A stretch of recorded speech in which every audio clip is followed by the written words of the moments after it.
Mamatay, ang pangalawang dahilan ng kamatayan ng mga kabataan from 15 to 29 years old.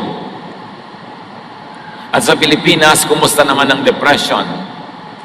Lingid sa alam ng marami sa atin, sa kabila ng maraming ngiti at mga festivals, the Philippines has the highest incidence of depression in Southeast Asia. At least 4.5 million Filipinos are considered to be depressed. And as many as 7 Filipinos commit suicide every day. Noong 2011, according to the World Health Organization, 16% of Filipino students aged 13 to 15 had seriously considered suicide, and 13% had actually attempted suicide. Sa Visayas, lalo sa Cebu, the highest seekers of counsel are high school students and wives of OFWs. Ito isang epidemic na halos hindi nahahalata, hindi napapansin, at kung minsan ay ayaw kilalanin dahil may kasamang stigma o negative image. What are the causes of depression in the Philippines according to studies? Karamihan, family and social issues. Di pagkakaunawaan sa pamilya at sa mga kaibigan, relationship and bullying among teens, yung nape-pressure ng barkada, at idagdag na natin ang religious bullying, yung mga lagi na lamang sinisita, binabantayan at sinasakal ng mga relihiyoso, natural disasters, of which we have abundance of, ay dahilan din ng napakaraming depression. Depression ng mga survivor at depression ng mga social workers at ibang kamag-anak na nagsusuporta sa mga survivors. According to studies, one great cause of depression in our country is traffic and poverty, including academic work. Paano ba nalalaman at nasusukat o nahahalata ang depression? What are the signs and symptoms of depression na dapat nating matyagan? Marami at iisa-isahin natin ang ilan doon. Subalit hindi naman kung meron ka nito ay depressed ka na, pero kung meron, ito ay isang sign ng posibleng depression, lalo't hindi naagapan. Lack of energy, loss of appetite, even constipation. No interest in work or other favorite activities. Poor or too much sleep, or too much appetite or too little of it. Weight loss or weight gain, na biglang-biglaan, extreme irritability, lagi mainitin ang ulo kahit maliliit na bagay, at hindi makayang pigilin ang galit. Anxiety and restlessness, laging balisa, laging may kinakatakutan, or fixation on the past. Ayaw nang limutin ang nakaraan, lalo ang mga maling nangyari, thoughts of death or suicide, even disabling fatigue, yung laging pagod na wala nang magawa ng may gana, difficulty concentrating or making decisions, unexplained aches and pains, mga sakit ng ganito at sakit ng gano'n na hindi makita ng doktor kung bakit. Madalas, ito ay resulta o sintoma ng mental illness called depression. How do we deal with depression? Kung minsan meron na palang gusto magpakamatay sa ating pamilya, sa ating mga kaibigan, kapitbahay, o hindi man nagpapakamatay ay parang wala nang kabuhay-buhay, paano nga ba susugpuin, bubunutin ang ugat ng depression? First of all, understand the depression by describing it clearly. Unawain ang lungkot na ito sa pamamagitan ng malinaw na pagsasalarawan in vivid detail to a trusted person perhaps, or even just to yourself. 1 Kings 19:10. He answered, Lord God all-powerful, I've always done my best to obey you, but your people have broken their solemn promise to you. They have torn down your altars and killed all your prophets except me, and now they are trying to kill me. Ang nagsasalita si Elijah. Matapos niyang gapiin ng mga propeta ni Baal, ng Diyos-Diyosan ng bansa, Siya ay pinagbantaan ni Queen Jezebel na papatayin din. At hindi siya tinantanan ng paghabol dahil alaga ni Queen Jezebel yung mga priest niya. So Elijah fled, and this passage reveals what he feels in this point in time. He was very depressed. In fact, this prophet of God wanted to die. Elijah is very depressed, and he articulates his emotional struggle in a conversation with Yahweh. At ang kanyang cause ng kanyang depression, nag-iisa na lang daw siyang matuwid na naninindigan, namatay na daw lahat ng kanyang mga kasamahan, at ngayon siya ay laging hinahabol ng reyna at gusto siyang patayin, at ang mga tao daw ay tumalikod na sa Diyos at sumama na sa mga Diyos-Diyosan. Yun ang dahilan ng kanyang depression. At least alam niya, sinasalarawan niya, kaya madali nang malutas.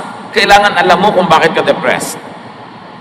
Hindi lang yung malabong alam, kundi malinaw na alam. Jeremiah 12:1-4. Whenever I complain to you, Lord, you're always fair. But now I have questions about your justice. Why is life easy for sinners? Why are they successful? You plant them like trees and you let them prosper and produce fruit. Yet even when they praise you, they don't mean it. But you know, Lord, how faithful I've always been, even in my thoughts. So drag your enemies, drag my enemies away and butcher them like sheep. How long will the ground be dry and the pasture lands parched? The birds and animals are dead and gone. And all of this happened because the people are so sinful. They even brag, God can't even see the sins we commit. Ito, depressed na depressed din ang propetang ito. Alam nyo ba na marami sa mga religious leaders ay depressed sa bigat ng mga dinadala, sa mga nadidinig ng mga suliranin, sa mga nilulutas ng mga suliranin ng mga tao, pinamimigitnaan ng mga hidwaan, sa dami ng mga gulo ng mga anak ng Diyos, sa mga mananampalataya, sa dami ng mga umuusig at nagbabatikos. Marami, in fact, according to studies, kahit sa Pilipinas, maraming religious leaders are seeing psychiatrists. Kasi mabigat ang dala. Itong si Jeremiah was depressed, and he expresses the cause of his depression. Kaya pala siya labis-labis na nalulungkot at nade-depress. Bakit daw yung masasama ang umaasenso? Bakit daw yung masasama ang sa sarap ng buhay? At yung mga makadiyos tulad niya, ang siyang nahihirapan. At ito ay idinaing niya, sinabi niya ng walang kagatol-gatol kay Yahweh. So alam niya kung bakit siya depressed. At sinasabi niya yon. Knowing the enemy is important in overcoming it. Knowing what depresses you is important. Kung meron sa atin, naway wala. But according to statistics, meron dapat. Kung meron sa ating nade-depress, unawaing mabuti kung bakit. Alamin ang dahilan. Sabihin mo sa malinaw na salita, kahit sa sarili mo lang manalamin ka, nalulungkot ako, nade-depress ako kasi ganito, ganon. At kahit na yung dahilan mo ay walang kwenta sa tingin ng iba, may kwenta yun sa'yo, kaya ka nga nade-depress. Katulad dito, ito si Jeremiah, ang mismong ikinaka-depress niya, sabi sa Diyos, nasa na inyong katarungan? Bakit ganon? Yung mabubuti ang nagdurusa, yung mga masasama, sila itong nagpapasasa sa saya sa buhay. Hindi siya nahiya sa Diyos na aminin na nade-depress siya doon at tinatanong niya sa Diyos yung ganong tanong. Hindi siya nahiya at tinanong niya talaga. Kahit naman hindi mo itanong, alam naman ng Diyos na tanong mo yun bakit itatago mo pa? Kaya mahalaga, inilalabas. Understand the depression by describing it clearly. Then identify the causes of depression. Una, inuunawa mo kung ano ito, at pagkatapos, ano ang pinagmumulan. Depression is not only something people have, but also something people do. Na ang ating mga depression at lungkot kadalasan ay bunga ng ating mga ginagawa, ng ating mga gawi, ng ating mga nakasanayan, mga habits, and they could cause depression. Depression is an active experience. And what are the sources of depression? physiological or physical sources. Yung ating katawan, blood chemistry,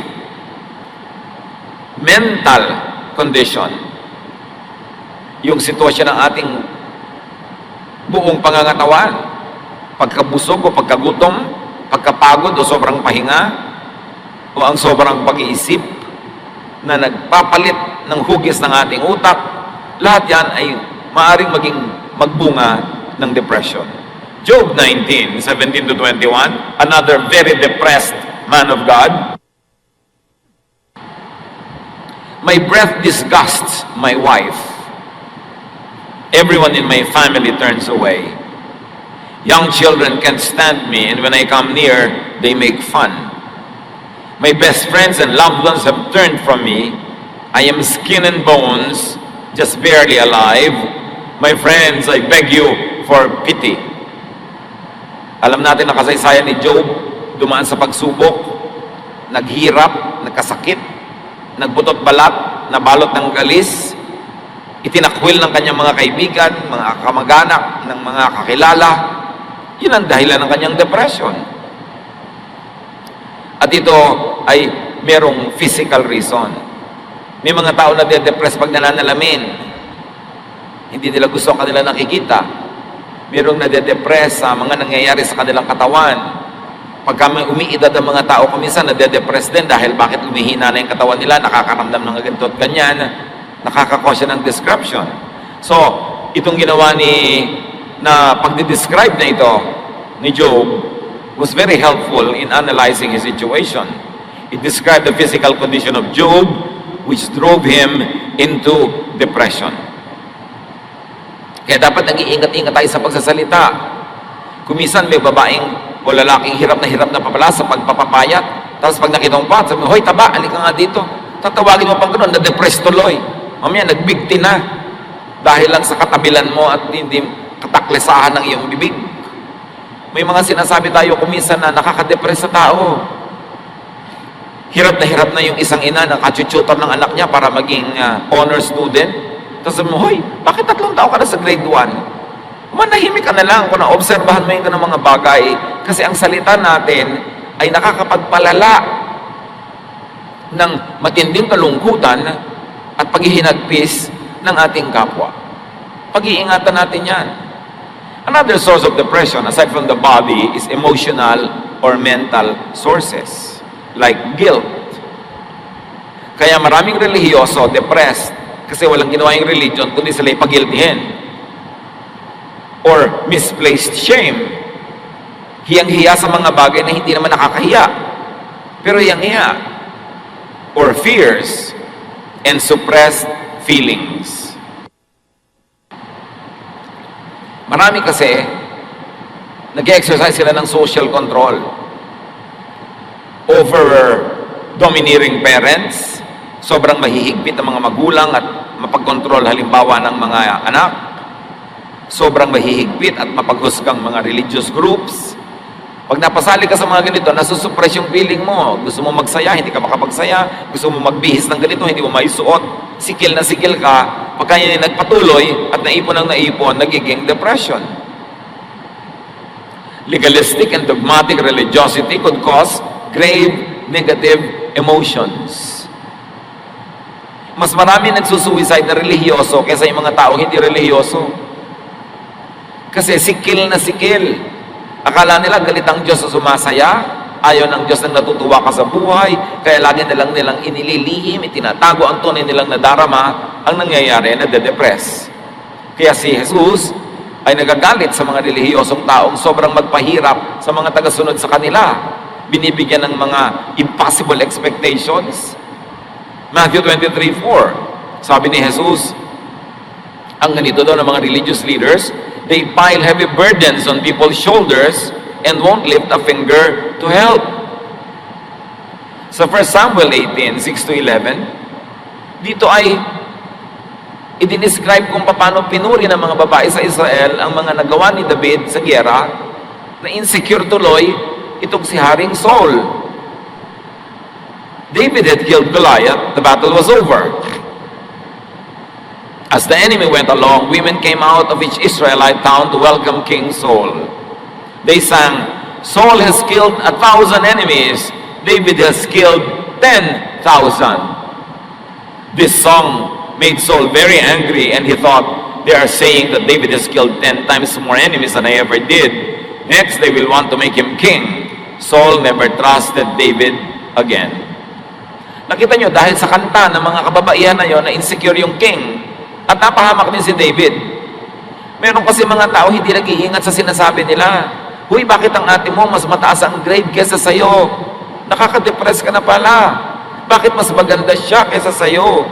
Bakit ganyan? Ang mga pinsan mo successful, ikaw hindi. Comparisons. So these women were comparing David and Saul. Verse 10, the next day the Lord let an evil spirit take control of Saul, and he began acting like a crazy man inside the house. David came to play the harp for Saul as usual, but this time Saul had a spear in his hand. Saul thought, I'll pin David to the wall. He threw the spear at David twice, but David dodged and got away both times. So mayroon daw masamang espiritu na pumasok dito kay Saul, kaya sinikap niyang sibatin itong si David 2 ulit. Hindi lang nga siya nagtagumpay, pero kung nagtagumpay siya, napatay niya. Note that the evil spirit here could refer to ancient way of describing depression. Wala kasing salita yung mga ancient people ng salitang depression.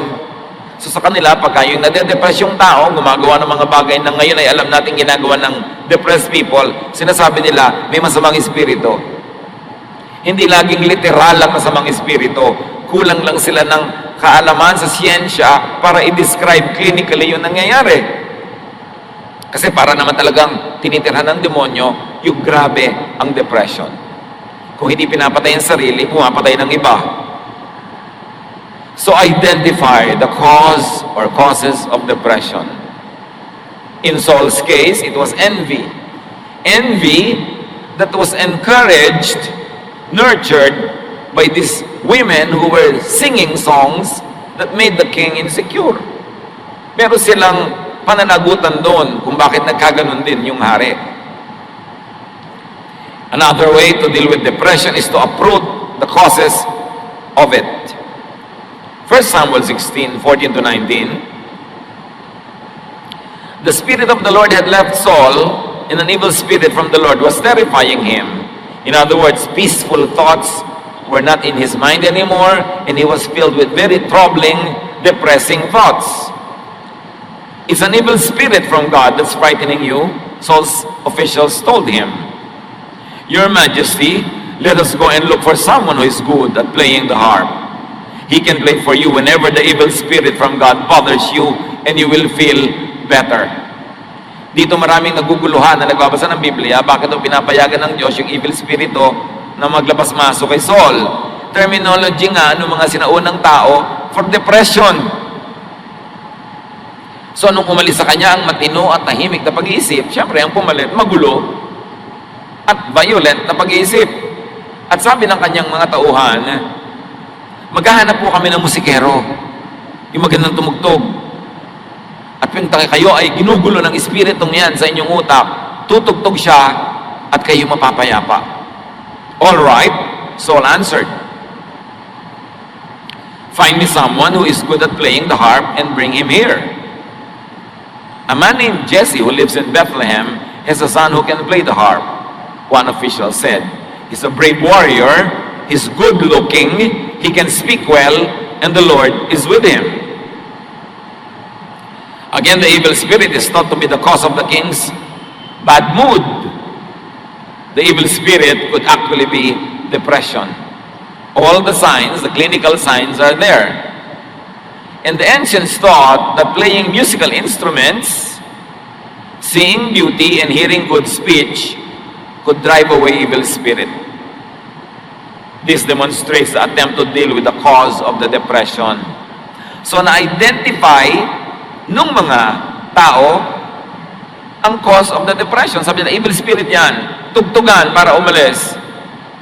Pero ang totoo, of course, they were trying to uproot the cause of the depression. But they were really applying what modern day practice would call therapy. Music therapy, aromatherapy, arts therapy. Kasi sabi si David daw, good looking, magandang tingnan, maganda ang tinig, maganda magsalita. In other words, soothing to the senses. Na ngayon, pinapractice even in psychiatry, therapy. Pag stress ka, pupunta ka sa isang spa, may aromatherapy, merong touch therapy, sari-saring therapies. So talagang depression yung kanilang nilulutas. Modify and improve your lifestyle if you see symptoms and signs of this. Eliminate or minimize lifestyle problems. At ito ang ina-identify ng modern science na nagiging cause ng maraming incidents of depression. Overworking.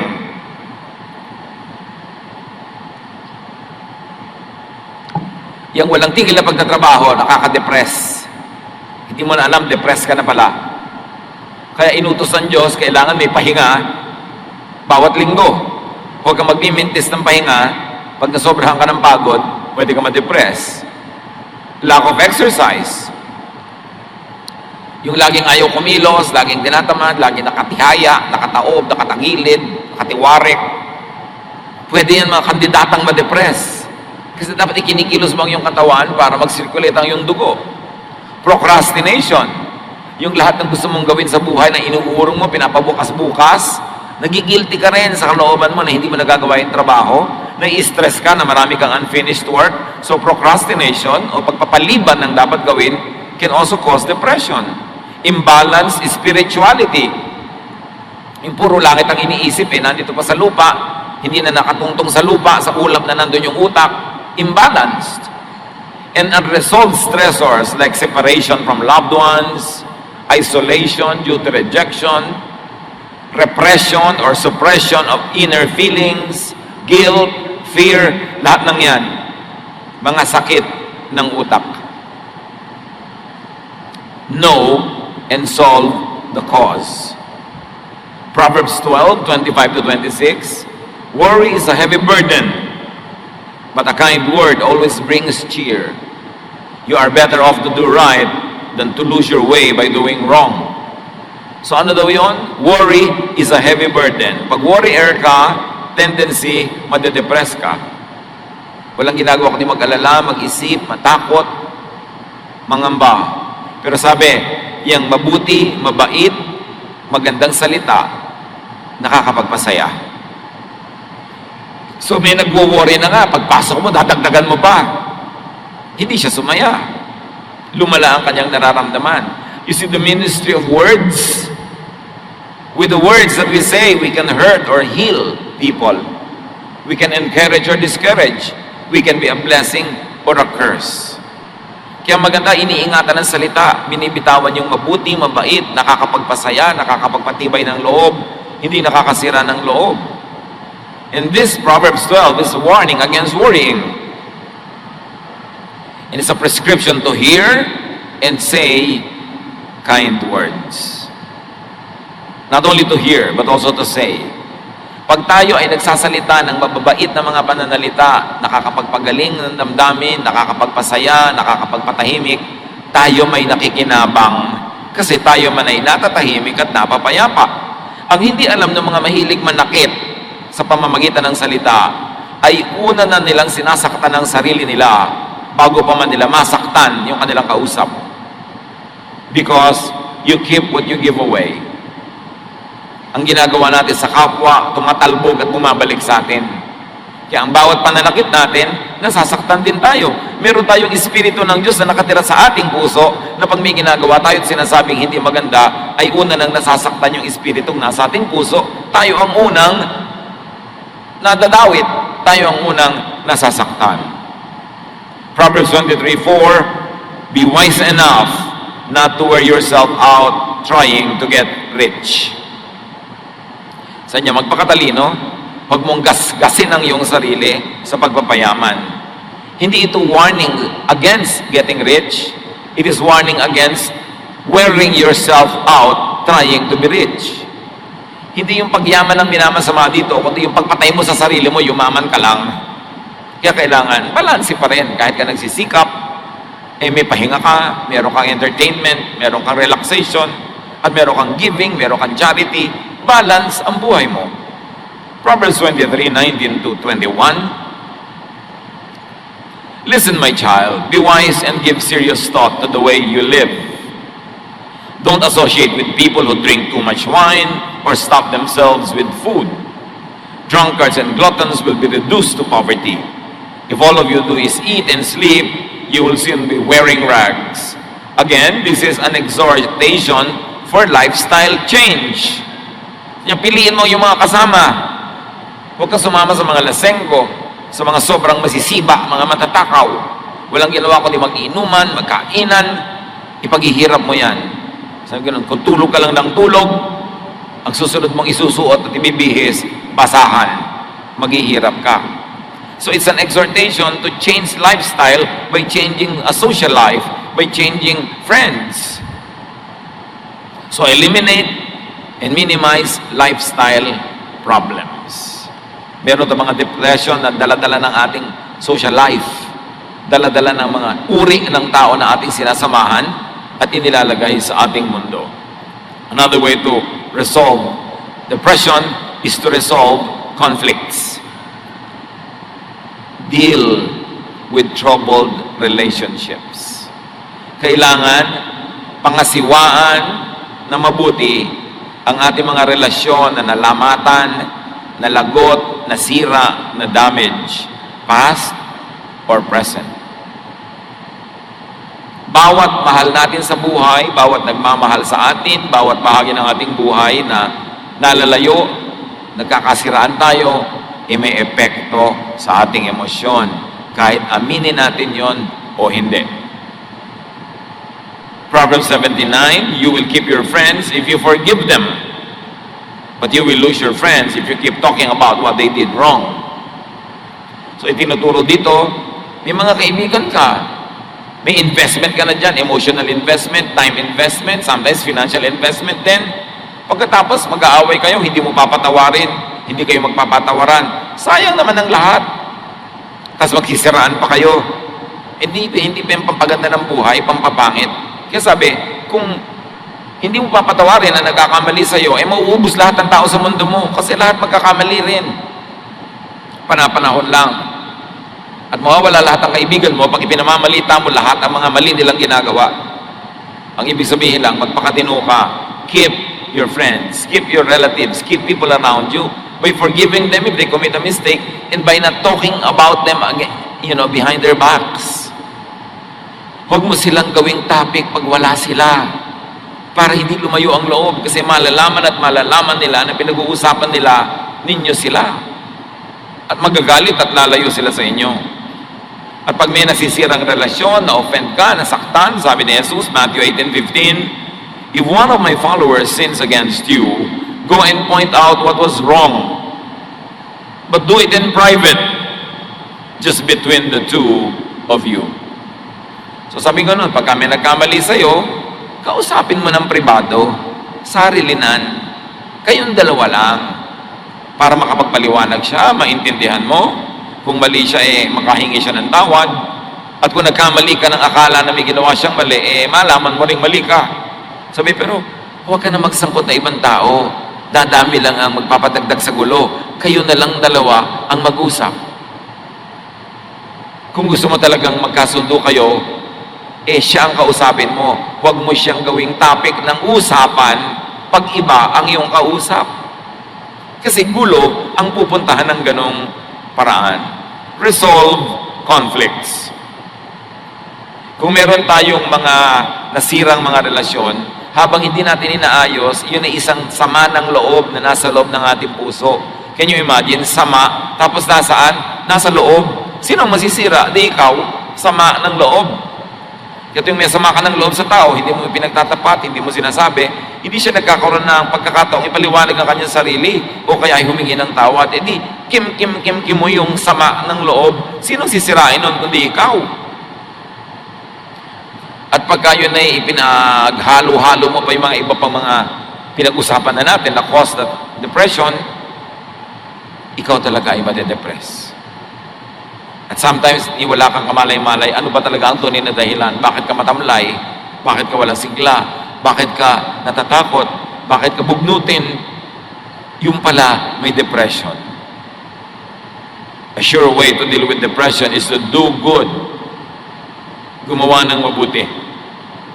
Affirm and improve your self-worth and that of others.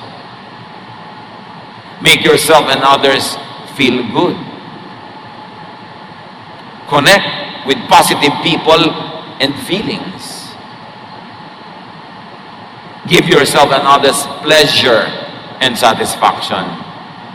Make yourself and others happy. Sa madaling salita,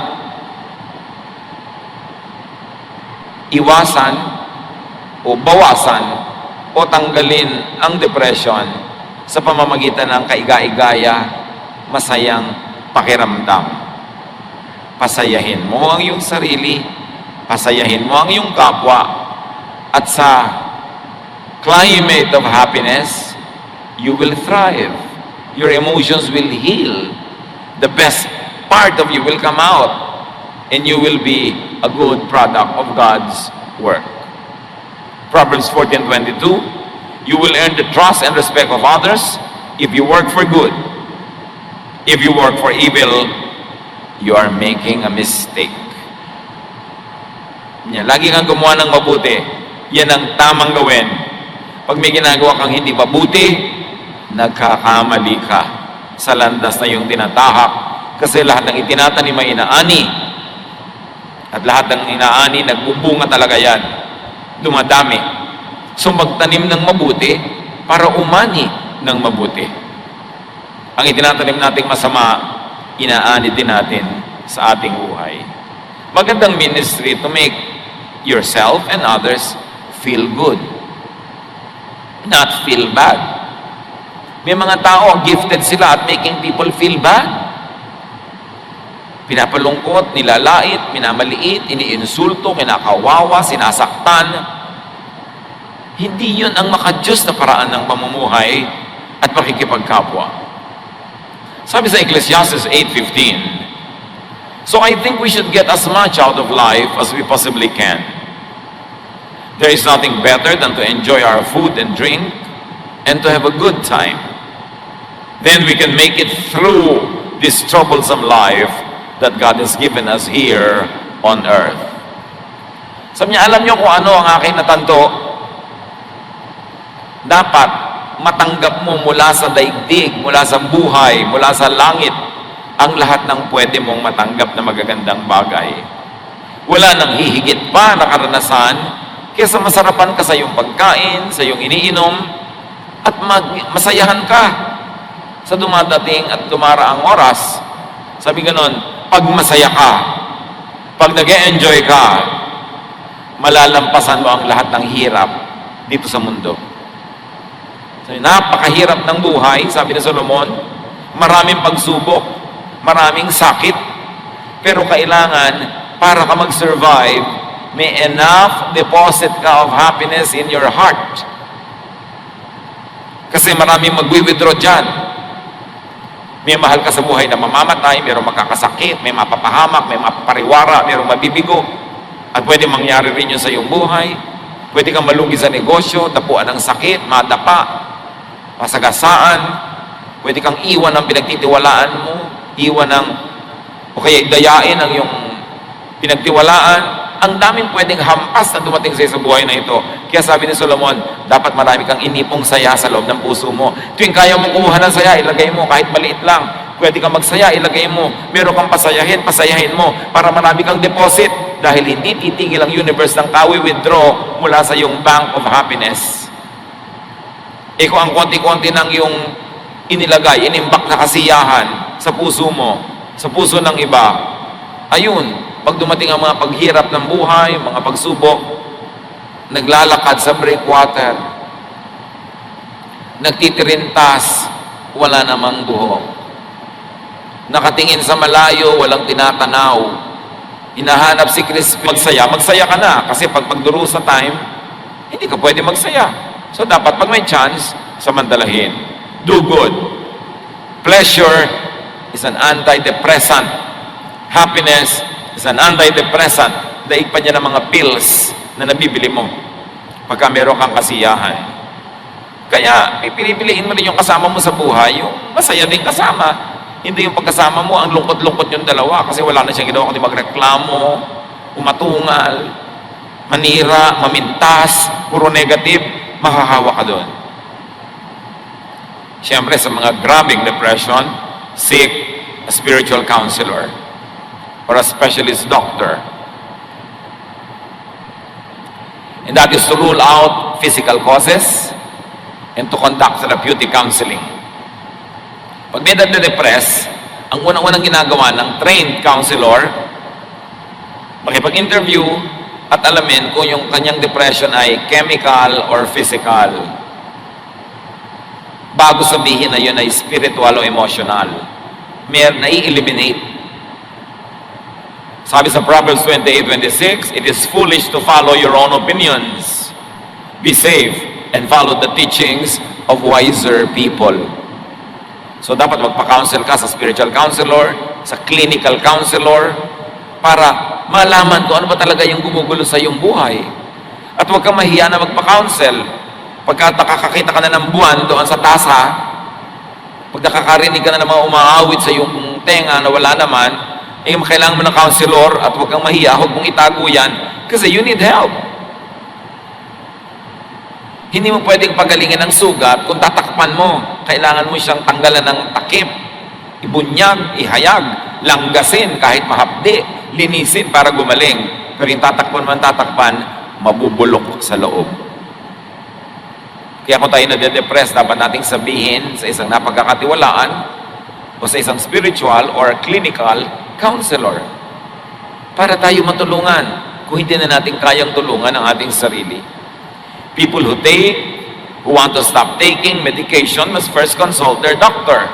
I want to emphasize this kasi may mga tao na mga depressed, meron silang mga iniinom na gamot, kung minsan may biglang magka-counsel sa kanila, ay itigil mo ang pag-inuman ng gamot. Kailangan itatanong mo sa doktor yan bago mo itigil, huwag kang makinig kung kani-kanino. Kasi may mga tumitigil na biglang nasisira ang chemical balance ng kanilang katawan at biglang tumatalon mula sa building. I have a friend who jumped from a building in Europe kasi he was taking antidepressant treatments.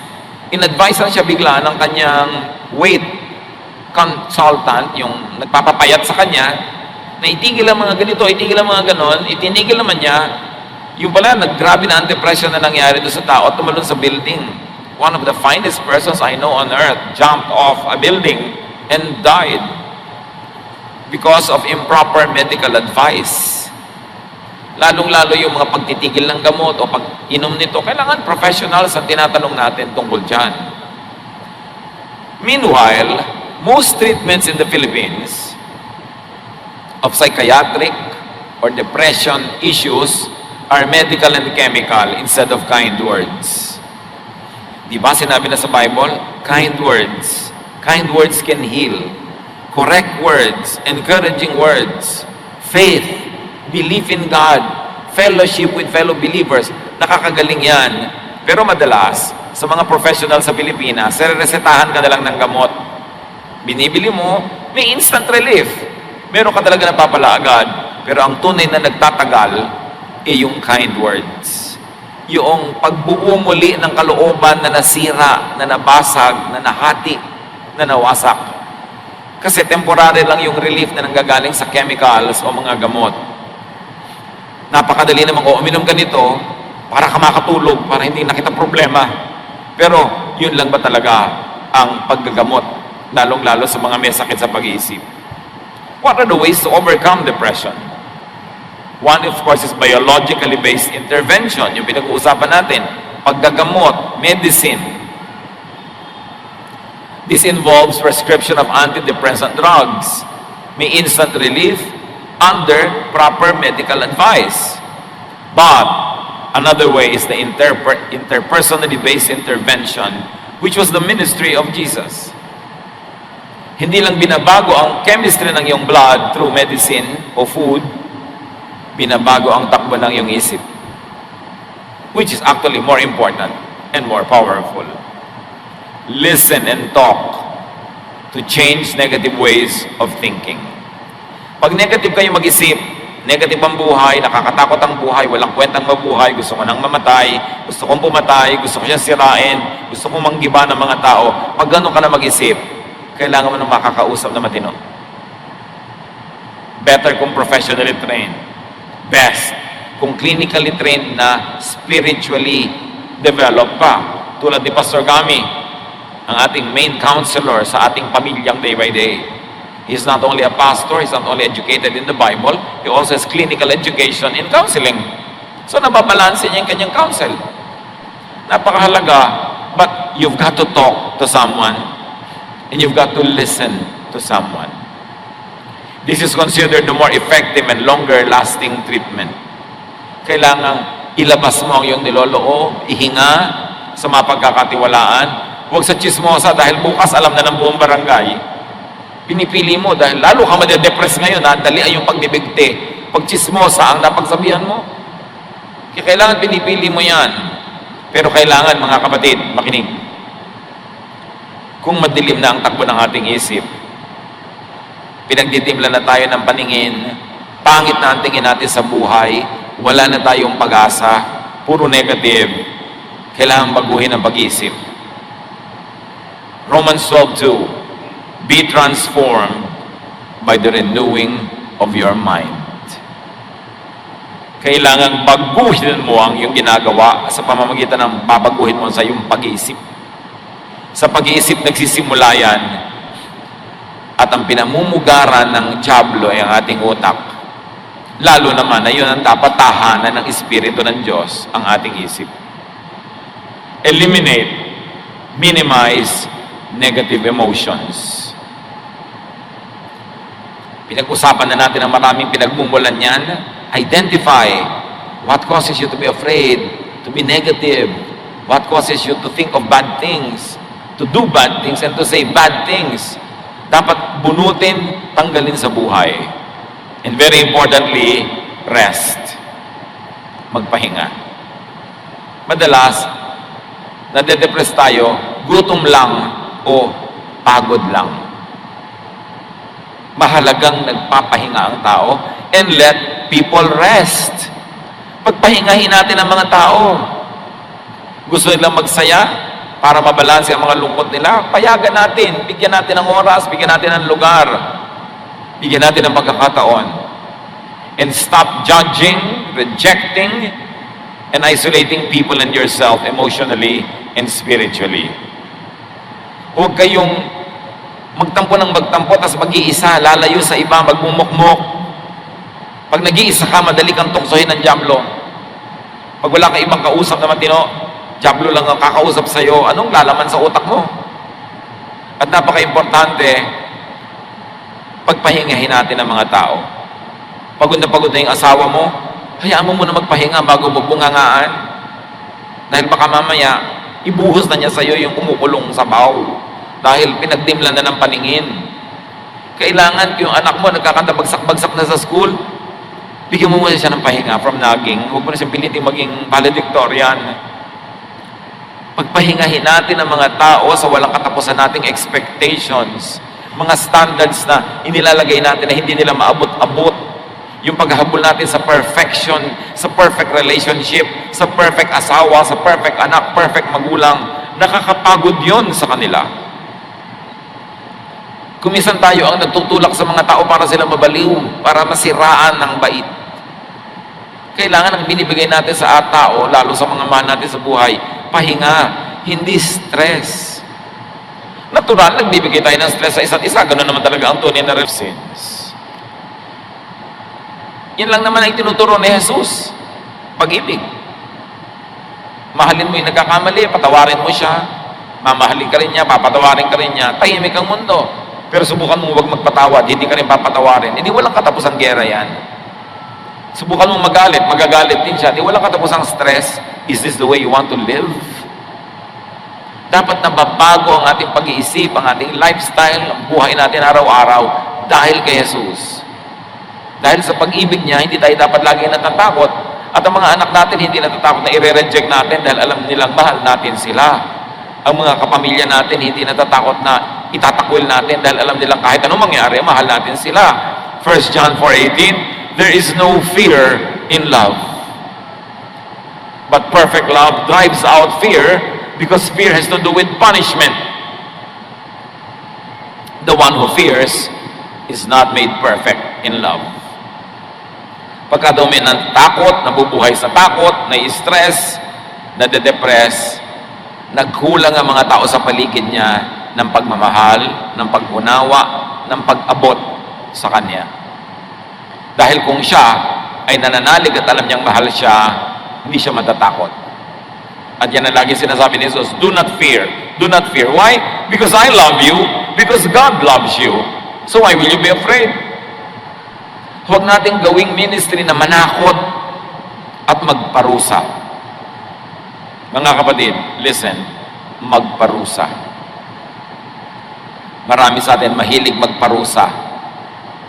Hindi mo ibinigay ang gusto ko, paparusahan kita. Hindi kita kakausapin. Hindi ako sasagot pag nagtatanong ka. Hindi nasunod ang gusto ko, paparusahan kita. Hindi kita babatiin sa birthday mo.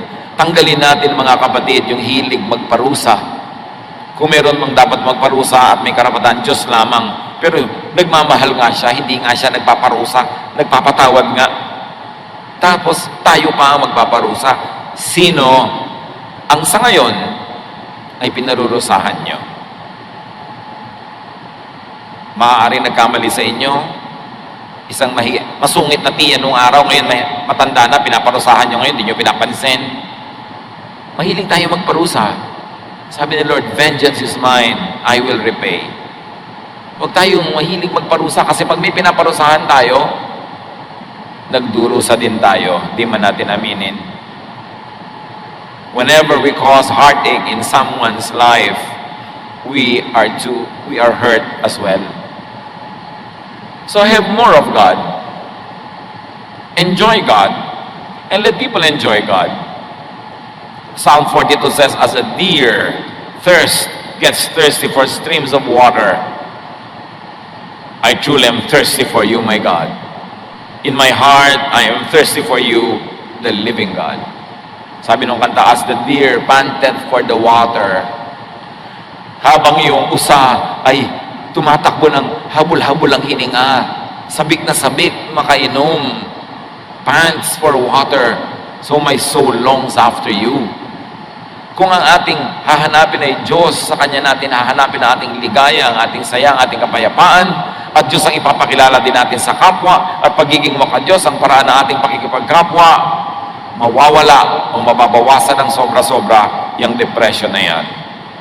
So overcome depression with positive emotions, with loving attention and embrace, with the real personal ministry of Jesus. God does not want you depressed. God wants you to be happy. Dear Lord, siyasatin niyo po ang aming puso. Kayo na nakakakilala sa amin, kayo na dakilang manggagamot, nawa sa maiksing panahon na ito ay naliwanagan kami sa very real and very dangerous issue of depression in our midst. Tingnan niyo po kami kung kami ay may depression. Kilalanin namin ito, ipagtapat, sabihin sa inyo at sa mga may kakayanan na tulungan kami. At ang aming sarili, ituwid din namin, Panginoon. Bunutin namin ang mga negative thoughts and negative feelings na nagbubunga ng negative actions, na sa kapwa ay nagbubunga naman ng negative reactions, at nagiging chain reaction ito ng paggawa ng masama sa kapwa.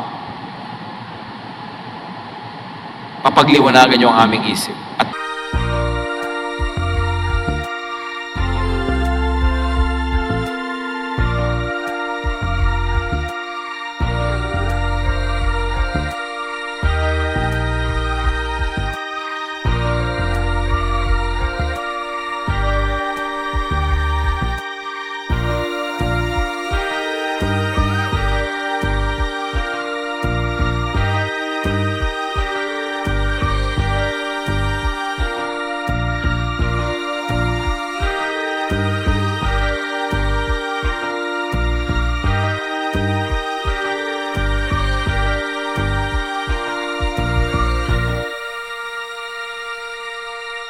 Palayain kami sa depression na tinatawag ng mga tao sa unang panahon na masamang espiritu dahil halos gawa talaga ng masamang espiritu ang nagiging bunga sa amin.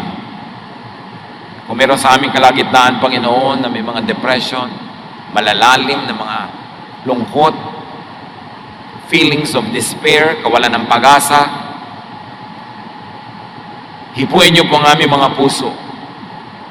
Punuan niyo ito ng pag-ibig ng iyong anak na si Jesus at pagalingin ang mga sugat ng aming damdamin. I like to pray for those who have any form of depression.